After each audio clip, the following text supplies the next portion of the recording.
தமிழக வெற்றி கழகம் 2026 தேர்தலை சந்திக்க தயாராக இருக்கா? அந்த தயார் நிலைகள் எப்படி போயிட்டு இருக்கு? அது சந்திக்கிறதுக்கான தருணம் இதுவா இல்லை அடுத்த தேர்தலை சந்திக்கிறோமா? எப்படி உங்களோட பார்வை எப்படி இருக்குங்க? தமிழக வெற்றி கழகம் ஒரு ஸ்பீடாக வந்துச்சு, திடீர்னு வந்துச்சு. அதாவது பார்லிமெண்ட் எலெக்ஷனுக்கு முன்னாடி அது திடீர்னு முளைச்சிச்சு. பாராளுமன்ற தேர்தல் வரதுக்கு முன்னாடி தான் அறிவு பண்ணிட்டாரு. திடீர்னு ஒரே நாளில் ஒரு நைட்டில் அறிவிட்டார். மீடியாவில் போயிடுச்சு, கடிதத்தை கொடுத்தாரு. அதுக்கெல்லாம் கேரளா கடைக்கு போனார். அவர் போட்ட கூட்டத்தில் காரே இது பண்ணிட்டாங்க. அந்த அளவுக்கு கூட்டம்லாம் வந்துருச்சு அவருக்கு. அதெல்லாம் அவர் மாஸ் தலைவர் ஆகிட்டார். ஆனால் இப்போ என்னென்னா அவங்களுக்கு ஒரு இதுதான் எழுது. இப்போ சமூக வலைத்தளங்களில் ஒரு செய்தி பரப்பப்பட்டுக்கிட்டு இருக்கு. இந்த நேரத்தில் அவர் படங்களை எப்படி கைவிடுவார்? அவர் ஒரு 3 படத்துக்கு புக் ஆகிட்டாரு அப்படின்றாங்க. ஏன்னா உங்களுக்கு அரசியல் வாழ்வு பெறா இருந்தால் கடைசி படமாக இருக்கும் சில பேருக்கு. அதாவது புரட்சித் தலைவர் எம்ஜிஆருக்கு மதுரை மீட்டு சுந்தரபாண்டியன் பாதியிலே விட்டார். மீதி எப்போ முடிச்சாங்கன்னு தெரியல. நான் முடிச்சு படம் வந்துச்சு. அந்த படத்தோட அரசியலுக்குள்ள திமுகவுக்கு போட்டியாக களமிறங்க ஆரம்பிச்சார். அதே மாதிரி அவருக்கு வாஸ்தவம், அவருக்கு இப்போ நீங்கள் ஒரு சலசலப்பு நடந்தது அப்படின்னு சொல்கிறீங்க. ஆனால் அப்படி பார்த்தா ஒரு சில மாற்றங்கள் இருக்கு. அதாவது உதாரணத்துக்கு அவர் ஓட்டு போட வரும்போது பெரிய லெவலில் கூட்டம் சேர்ந்துச்சு. அவரோட ரசிகர்கள் அவர் ஓட்டு போட வரும்போது காத்திருந்தாங்க. யாருக்கும் அந்த மாதிரியான ஒரு விஷயங்கள் நடக்கலையே. இல்லை, விஜய் இப்போ வந்ததுக்கே ஒரு உள்நோக்கம் வேற கற்பிக்கப்படுது. அவர் விஜய் இப்போ ட்ரெண்டிங் மாஸ் நடிகர். இப்போ அவர் மற்ற நடிகர்களுக்கு போட்டியாக இருக்காரு. குறிப்பாக அஜித், அப்புறமா சூர்யா, இந்த மாதிரி நடிகர்களுக்கு போட்டியான ஒரு தலகத்தில் இருக்காரு. வெளிநாட்டில் பணக்காரங்கள் பார்த்தீங்கன்னா அவர் லிஸ்ட்லேயே கிடையாது அதில், புரியுங்களா? ஏன்னா பெரும் பணக்காரங்களாக இருக்காங்க.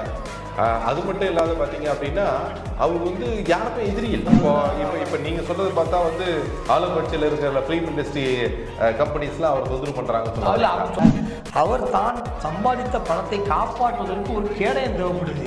அதுக்காக கூட அந்த கட்சி ஆரம்பிச்சிருக்கலாம். அவர் ஒரு கட்சி ஆரம்பிச்சுட்டு கூட அவர் திருப்பி அது நடத்தாது அவர் இஷ்டம். அவர் நடத்துவார், நடத்தாமல் இருப்பார், இருந்தால் அவர் இஷ்டம்.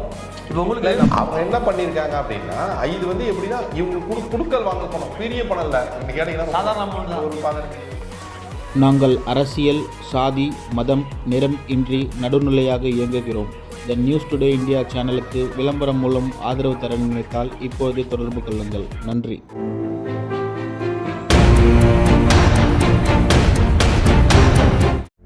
வணக்கம். உங்களுக்கு பேங்க்கில் வேலை செய்ய கனவு இருக்கா? உங்களோட கிராஜுவேஷன் 50% மேல இருக்கா? உங்களுடைய வயசு 26க்கு மிகாமல் இருக்கா? உங்களோட கனவை நினைவாக்க IPB சென்னையில ஜாயின் பண்ணுங்க. பிரைவேட் பேங்க்ஸ்ல வேலையில சேருங்க. மேலும் விவரங்களுக்கு கீழே உள்ள இணையதளத்தை அணுகவும். நியூஸ் டுடே இந்தியா நேயர்களுக்கு வணக்கம். இன்றைய சிறப்பு விருந்தினர் திரு மூத்த பத்திரிகையாளர் திரு எம்ஜிஆர் அவர்கள். வணக்கம் ஐயா. வணக்கம் சார். இன்னைக்கு நம்ம ஒரு இன்ட்ரெஸ்டிங்கான டாபிக் நம்ம பார்ப்போம். தமிழக வெற்றி கழகம் 2026 தேர்தலை சந்திக்க தயாராக இருக்கா? அந்த தயார் நிலைகள் எப்படி போயிட்டு இருக்கு? அது சந்திக்கிறதுக்கான தருணம் இதுவா இல்லை அடுத்த தேர்தலை சந்திக்கிறோமா? எப்படி உங்களோட பார்வை எப்படி இருக்குங்க? தமிழக வெற்றி கழகம் ஒரு ஸ்பீடாக வந்துச்சு, திடீர்னு வந்துச்சு. அதாவது பார்லிமெண்ட் எலெக்ஷனுக்கு முன்னாடி அது திடீர்னு முளைச்சிச்சு. பாராளுமன்ற தேர்தல் வரதுக்கு முன்னாடி தான் அறிவு பண்ணிட்டாரு. திடீர்னு ஒரே நாளில் ஒரு நைட்டில் அறிவிட்டார். மீடியாவில் போயிடுச்சு, கடிதத்தை கொடுத்தாரு. அதுக்கெல்லாம் இல்லை, அப்படி சொல்ல முடியாதுல்ல. ஏன்னா இப்போ எனக்கு சரியா நேரம், அதாவது காலங்கள் எனக்கு ஞாபகம் இல்லை. ஒரு 3-4 வருஷத்துக்கு முன்னாடி கொடி அறிவிச்சாங்க. இல்லை, அவரு விஜய் மக்கள் மன்றம் நடத்திட்டு இருக்காரு. விஜய் மக்கள் இல்ல, அது ரைட்டு. கொடி அறிவிச்சாங்கல்ல, அதுக்கு நான் சொல்ல வரேன். மக்கள் மன்றம் அறிவிச்சாங்க. அதுக்கப்புறம் அவங்க அப்பா அந்த தேர்தலில் வர போறாரு அப்படின்ற மாதிரியான அதாவது நாடாளுமன்ற இப்போ பாராளுமன்ற தேர்தலுக்கு வந்திருக்குன்னு சொல்றீங்க இல்லையா? நாடாளுமன்ற தேர்தலுக்கு முன்னாடி கொஞ்சம் ஒரு சலசலப்பு இல்ல. நாடாளுமன்ற தேர்தலில் அதாவது அவர் அந்த மக்கள் மன்றம் கொடி எல்லாம் ஓகே தான் சார். அவர் இந்த தேர்தலுக்கு முன்னாடி அறிவித்ததனுடைய ஒரு உள்நோக்கம் இருக்கு. உள்நோக்கம் இல்லாமல் இருக்காது கண்டிப்பாக. இல்லை, அதுதான் நான் சொல்ல வரேன். இப்போ என்னன்னா இப்போ அது பரபரப்பாக பேசப்பட்டது உங்களுக்கு வாஸ்தவம். ஆனால் இதுவே நாடாளுமன்ற தேர்தலுக்கு முன்னாடி இப்படி நடந்தது. ஆனால் இந்த அளவுக்கு அது நடக்கலை. அதாவது இது சீசன் வாய்ஸ்னுவாங்க. உதாரணமாக வீரப்பன் சந்தன வீரப்பன்ல கடத்திட்டு போயிட்டான். 2-3 பேர் கடத்திட்டு போயிட்டான். அவன் ராஜ்குமார் கடத்தினான். அந்த நேரத்தில் என்னன்னா ரஜினிகாந்த் அதில் செயல்பட்டார்.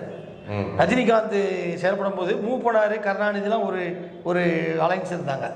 அந்த நேரத்தில் பார்த்தீங்கன்னா ரஜினி வாய்ஸ் யாருக்கு சொல்லி ரொம்ப கேள்வியாக இருக்கும். அப்போ அவர் ரஜினிகாந்த் சொன்னார், ஜெயலலிதாவை அவங்க ஆட்சியில் இருக்காங்க, அப்போ ஆண்டு நாளையும் காப்பாற்ற முடியாது, இந்த அம்மா மீண்டும் வந்தால் அப்படி ஒரு இதை கிளப்பி விட்டு அந்த தேர்தலில் புரபகண்டா பண்ணார் ரஜினிகாந்த்.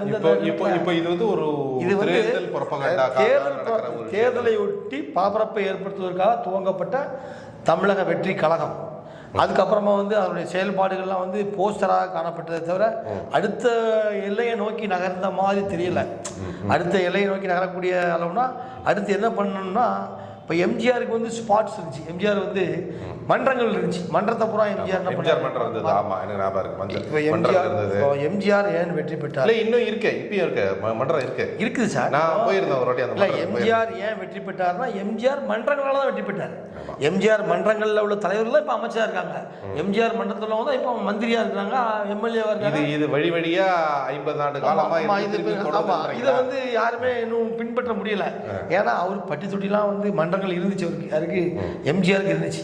ஆனா விஜய்க்கு அப்படி இருக்குமான்னு தெரியல. பட் ஆனா விஜய்க்கு பரவலாக இருக்கு இல்ல. இப்போ நம்ம ஒரு நடிகரா மிக சிறந்த நடிகர், மிக என்ன சொல்றதுன்னா மிக, அதாவது அவருக்கு இந்தியா தவிர மலேசியா, சிங்கப்பூர்லாம் பெரிய செல்வாக்கு இருக்கு. வெளி மாநிலத்தை பிரபலமா இருக்கு. கேரளா கணக்கி போனாரு, அவர் போட்ட கூட்டத்தில் காரே இது பண்ணிட்டாங்க. அந்த அளவுக்கு கூட்டம்லாம் வந்துருச்சு அவருக்கு. அதெல்லாம் அவர் மாஸ் தலைவர் ஆகிட்டாரு. ஆனால் இப்போ என்னன்னா உங்களுக்கு இந்த தமிழக சினிமா உலகத்தில் ஒரு முக்கிய இடத்துல இருக்காரு. இப்போ அவர் கதாநாயகனாக நடித்தாதான் அந்த படங்கள் ட்ரெண்டிங் ஆகும். அந்த இடத்துல இப்போதைக்கு இல்லை. இப்போ அவர் இப்போ ஒரு வினா எழுது. இப்போ சமூக வலைத்தளங்களில் ஒரு செய்தி பரப்பப்பட்டுக்கிட்டு இருக்கு. இந்த நேரத்தில் அவர் படங்களை எப்படி கைவிடுவார்? அவர் ஒரு 3 படத்துக்கு புக் ஆகிட்டாரு அப்படின்றாங்க. ஏன்னா உங்களுக்கு அரசியல் வாழ்வுக்குறா இருந்தால் கடைசி படமாக இருக்கும் சில பேருக்கு. அதாவது புரட்சி தலைவர் எம்ஜிஆருக்கு மதுரை மீட்டு சுந்தரபாண்டியன் பாதியிலே விட்டார். பாதி மீதி எப்போ முடிச்சாங்கன்னு தெரியல. நான் முடிச்சு படம் வந்துச்சு. அந்த படத்தோட அரசியலுக்குள்ள திமுகவுக்கு போட்டியாக களமிறங்க ஆரம்பிச்சார். அதே மாதிரி கமலா, எனக்கு அந்த ஒரு சின்ன ஞாபகம் இருக்காது. அதாவது அவர் கடைசியாக அந்த ஒரு படத்துல பாதி முடிஞ்சது, அதுக்கப்புறம் மீதியை வேற மாதிரி அது பாக்கியராஜ் படம்னு நினைக்கிறேன். ஆமா, அது ஒரு படம்.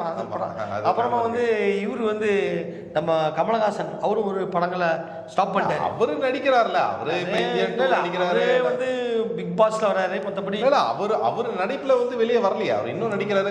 இந்தியன் 2 நடிச்சிட்டு தானே இருக்காரு. இல்ல இப்ப நடிக்கிறாரு. பட் இருந்தாலுமே அந்த அளவுக்கு இல்ல. அதான் கட்சி பணிகள்ல ஈடுபடுறாரு. ரஜினி மாதிரி இவர் நடிக்கிறார். ரஜினி மாதிரி அவர் வரது கிடையாது. அது வாஸ்தவம் தான். அது இப்போ அதே மாதிரி இப்போ ட்ரெண்டிங் என்னன்னா, உங்களுக்கு விஜய்க்கான வாய்ப்புகள், பட வாய்ப்புகள் நிறைய இருக்கு. ஏன்னா கதை அம்சங்கள் இருக்கு. அவருடைய பாயிண்ட் இப்போ இந்த அரசியல் களத்துல 2026ல இதே மாதிரி ஒரு சலசலப்பு முடியும்னு நினைக்கிறீங்களா? இல்ல 2026 இது ஒரு சலசலப்பு வரும், வராமலாம் இருக்க, வரும், திருப்பி வரும். 2026 வரும். இப்போ அந்த நேரத்தை பொறுத்தா இருக்கு. இப்போ இவருக்கு சில படங்கள்லாம் புக்காக போச்சு சொல்லிக்கிறாங்க. ஒரு 3 படத்தை புக்காவார் போல் தெரிஞ்சு சொல்லி பேசிக்கிறாங்க. சமூக வலைத்தளங்களையும் பரப்பப்படுது. பட் எந்த அளவுக்கு உண்மைன்னு நமக்கு தெரியல. உண்மைக்குள்ளே போகுது. அவருக்கு நம்ம பிஏ கிடையாது, நம்ம அவரை போய் விசாரிக்க முடியாது. ஏன்னா அவர் படங்களில் புக்காக இருக்கலாம். ஏன்னா மேபி ஒரு படத்துக்கு அவருக்கு வாஸ்தவம். அவருக்கு இப்போ நீங்கள் ஒரு சலசலப்பு நடந்தது அப்படின்னு சொல்றீங்க. ஆனால் அப்படி பார்த்தா ஒரு சில மாற்றங்கள் இருக்கு. அதாவது உதாரணத்துக்கு அவர் ஓட்டு போட வரும்போது பெரிய லெவல்ல கூட்டம் சேர்ந்துச்சு. அவரோட ரசிகர்கள் அவர் ஓட்டு போட வரும்போது காத்திருந்தாங்க. யாருக்கும் அந்த மாதிரியான ஒரு விஷயங்கள் நடக்கலையே. இல்ல அவருக்கு இப்போ ரஜினிக்கு கூட பாத்தீங்கன்னா அவர் இதே மாதிரி ஒரு காலகட்டங்கள் இதே நிலவிய தழுவினார். ஒரு காலகட்டங்களில் தழுவினார். அவருக்கும் கோடி இருந்தது, ரசிகர் மன்றம் அவருக்கு இருந்தது. அதான் எம்ஜிஆருக்கு அடுத்தது ரஜினிக்கு தான் பெரிய ரசிகர் மன்றம். இல்ல இப்போ அத மாறிட்டு இல்ல அது இப்போ இன்னைக்கு காலகட்டத்துக்கு இல்ல விடுங்க. அதாவது நான் சொல்றது எம்ஜிஆருக்கு அடுத்து ரஜினிக்கு தான் அந்த அளவுக்கு ரசிகர் மன்றம் இவருக்கு இருக்கு. நான் இல்லைன்னு சொல்ல வரல. அந்த அளவுக்கு முதல்ல எம்ஜிஆர், அதுக்கப்புறம் ரஜினி, அதுக்கப்புறம் தான் விஜய். அதே மாதிரி எம்ஜிஆருக்கு இருக்கிற அளவுக்கான ரசிகர் மன்றங்கள் ரஜினிக்கு இல்ல, ரஜினிக்கு இருந்த அளவுக்கு இவருக்கு இல்ல. இதுதானே இல்ல இல்ல இருக்கா இல்லையா அப்படின்றது போக தெரியும். விஜய் இப்போ வந்ததுக்கே ஒரு உள்நோக்கம் வர கற்பிக்கப்படுது. அவர் விஜய் இப்போ ட்ரெண்டிங் மாஸ் நடிகர். இப்போ அவர் மற்ற நடிகர்களுக்கு போட்டியா இருக்காரு. குறிப்பா அஜித், அப்புறமா வந்து பேர் என்னது?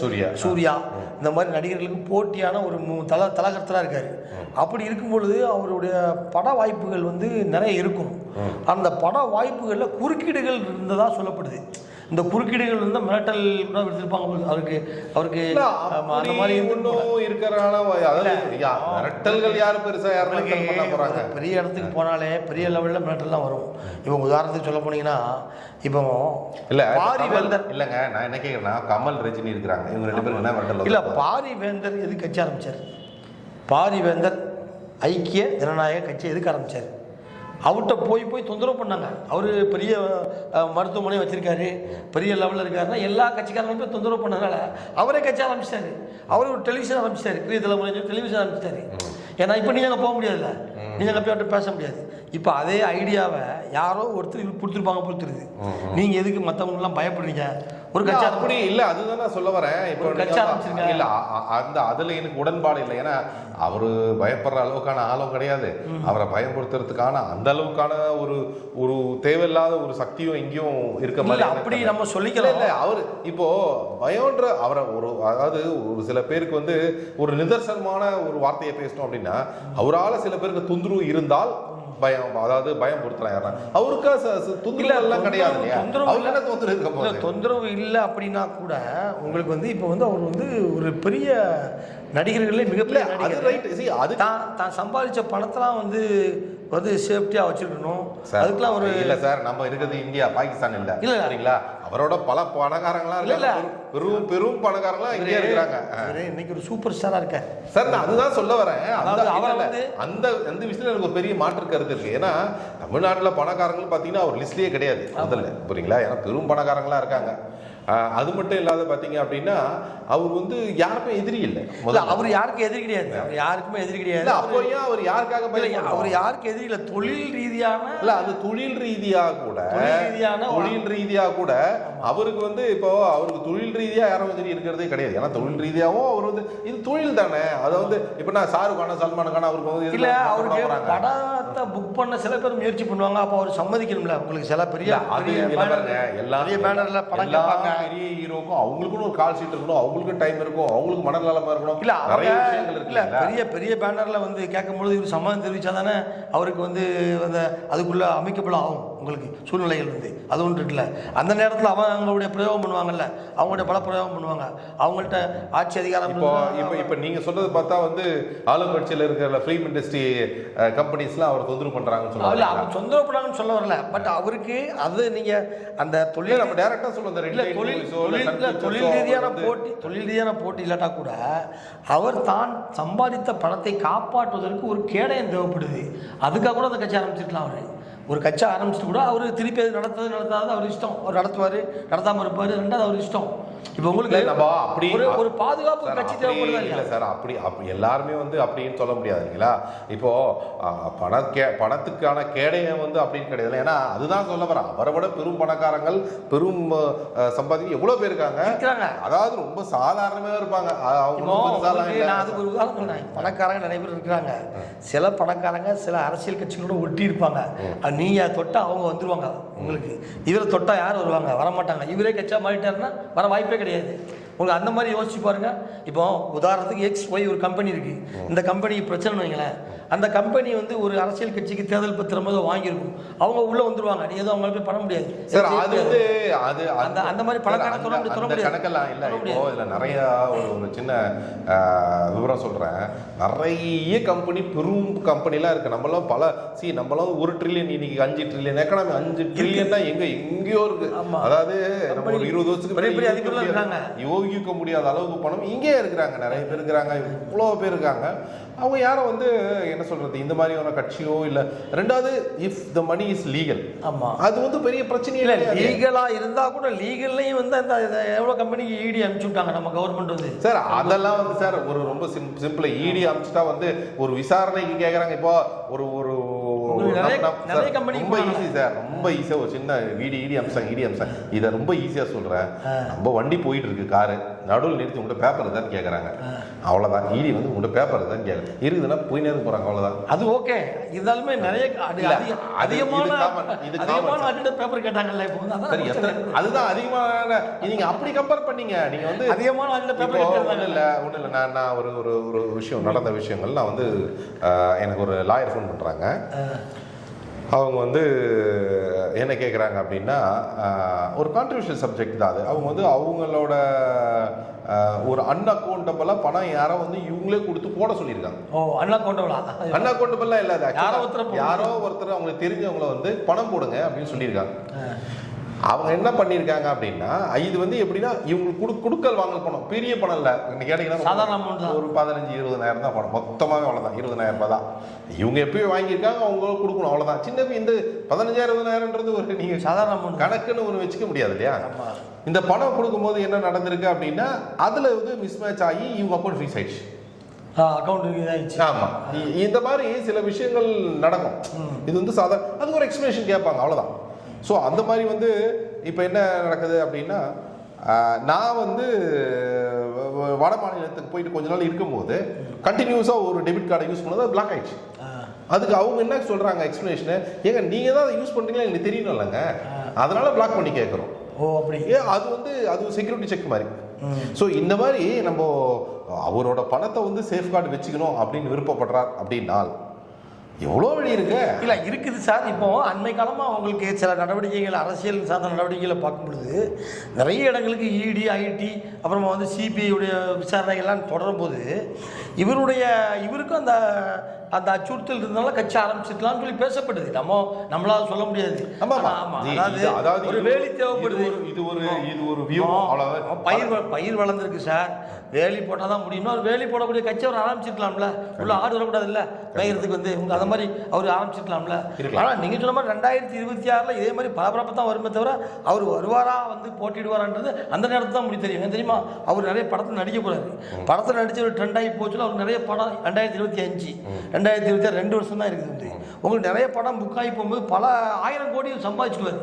சம்பாதிக்கும்போது ஒரு ஏர்ன் பண்ணலாமா, அந்த படத்தை கட்சியில் விடலாமா அப்படி யோசிக்கக்கூடிய காலங்கள்லாம் வந்துடும். ஒரு சில நேரத்தில் எம்ஜிஆர் மாதிரி தூக்கி போட்டுட்டு எல்லாருக்கும் அனாதைகளுக்கு எழுதி வச்சுட்டு போகிற கணக்காக இருந்தால் இவர் கட்சிக்கு வந்துடுவார். எம்ஜிஆர் எழுதி வச்சார்ல, எல்லா சொத்தையும் எனக்கு கிடையாது. இல்லை எம்ஜிஆர் என்ன பண்ணாரு, எம்ஜிஆர் என்ன பண்ணாரு, எனக்கு எந்த சொத்துமே கிடையாது. கட்சிக்காரங்க இப்போ இன்னைக்கு இருக்கிற அனைத்து கல்லூரிகளும், நிறைய தனியார் கல்லூரிகள், நிறைய நிறுவனங்கள், நிறைய ஆட்களுக்கு எம்ஜிஆர் வந்து கொடுத்துட்டு போயிருக்காரு தன்னுடைய கட்சியை சார்ந்தவங்களுக்கு. அதில் தான் இன்னைக்கு வாழ்ந்துட்டு இருக்காங்க. அவங்களும் பல பேர் வாழ வச்சுட்டு இருக்காங்க. இந்த சத்யபாமாலாம் வந்து இப்போ வந்து அவங்க எழுதி வச்சே போயிட்டாரு. அப்போ அனாதை பிள்ளைகளுக்கு சொத்து எழுதி வச்சுட்டு போயிட்டாரு. இதை மாதிரி ஒரு முடிவுக்கு விஜய் வருவார்னா அவர் கண்டிப்பாக கட்சி ஆரம்பிச்சு வந்துடுவார். அவர் உள்ள இறங்கிடுவார். அதாவது நம்ம சம்பாதிக்கிற பணம்லாம் மக்களுக்கே கொடுத்துருவோம் அப்படின்ற முடிவு வந்தால் இறங்கிடுவார். இல்லை நம்ம சம்பாதிச்சு கொஞ்சம் நம்ம லெவல் பார்த்துட்டு போவோம் அப்படின்னா 2026 அவர் போட்டியிட மாட்டார். இந்த மாதிரி அறிவிப்பு வெளியிட்டே இருப்பார், அறிக்கை வெளியிட்டே இருப்பார். 26 தான் நம்ம இது என்னன்னு பார்ப்போம். ஆமாம், அதை அப்போ தான் பார்க்க முடியுது. நன்றி.